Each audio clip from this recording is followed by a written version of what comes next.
the largest, you look for the ear, the one right under the ear, that's the parotid gland. That's the largest of them, okay? And then this, see this duct right here? Look how beautiful that is.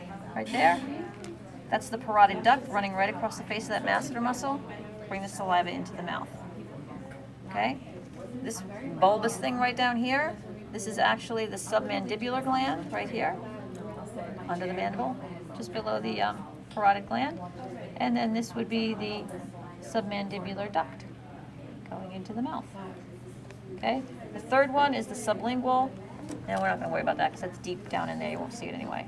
Okay, so parotid, parotid duct, submandibular, submandibular duct. Okay? Then we come down here. This is the trachea. Okay, you can see and feel the rings.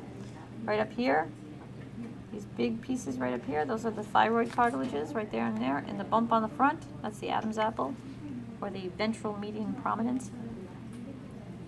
Okay? And if we take this out of the kitty cat, we cut the bottom of his mouth off.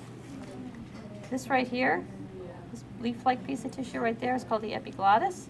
And the opening just below that is the opening to the trachea. And then behind that is another opening. I'll hold this up so you can see it. Okay. There's another opening right here. This goes to a much more flexible tube behind the trachea, right there. That's the epiglottis. Okay. So what happens, I'm not the epiglottis, that's the esophagus. So what happens is this epiglottis, when you swallow, closes off the opening to the trachea and it actually forces food to go down behind the trachea, down that esophagus right here, big flexible tube. Okay? Coming down into the chest, they ask you to look for the thymus gland, which would be in this area right here. The thymus gland is one of those glands that gets reabsorbed as you age because you don't use it.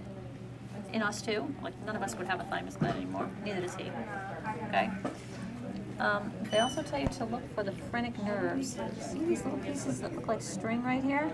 There's one on this side, and there's one on this side right there.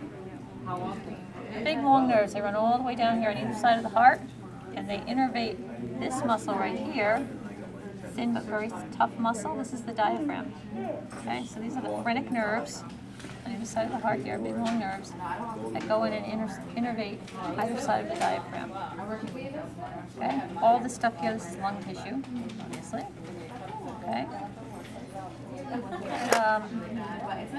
So this diaphragm separates the chest from the abdomen. The chest has to be a closed cavity so you can change pressure. When you inhale, your diaphragm is pulled down, your ribs come up and out. That increases volume in your chest, which decreases pressure. Air goes in.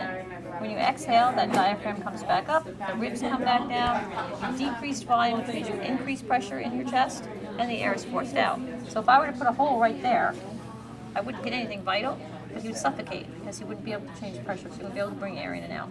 Okay? Having said that, however, we do have our esophagus, which is coming down here. Here's our esophagus. Our esophagus has to go to the stomach, and the stomach is in the abdomen. So clearly we have to go through the diaphragm to get to the stomach. Where that esophagus goes through the diaphragm, there's a little indent right there. That's called the hiatus. Okay? And that's the spot designated for the esophagus to come through on the other side right here so we can meet up with the stomach. Okay?